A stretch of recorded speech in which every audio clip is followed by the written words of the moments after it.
بسم الله الرحمن الرحيم. السلام عليكم ورحمة الله وبركاته. daawadayaasha qiimaha iyo qadarinta mudan oo waxaan halkan idinka soo tabinaynaa barnaamij la magac baxay oo waayeesiyo boog iyo qalin.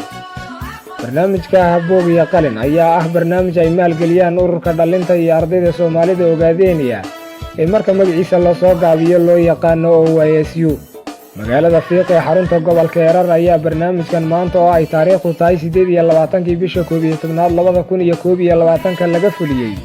waxaana deeq isugu jirta buugaag, qalimo iyo mastarado lagu guddoonsiiyay xafiiska jabhadda wadaniga xoreynta ogaadeenaya ee degmada Fiiq.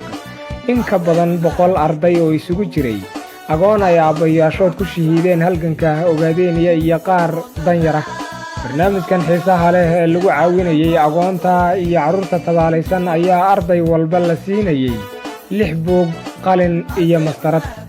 barnaamijkan oo ay ardayda iyo waalidiintooduba aad u soo dhoweeyeen kuna farxeen ayaa waxaa madashii ardaydu isugu timid buugaagta, qalimada iyo mastaradahaba ka qaybiyey xogayaha guud ee ururka OSU halgame Cumar Sheekh Cabdulaahi Cumar Sooyo.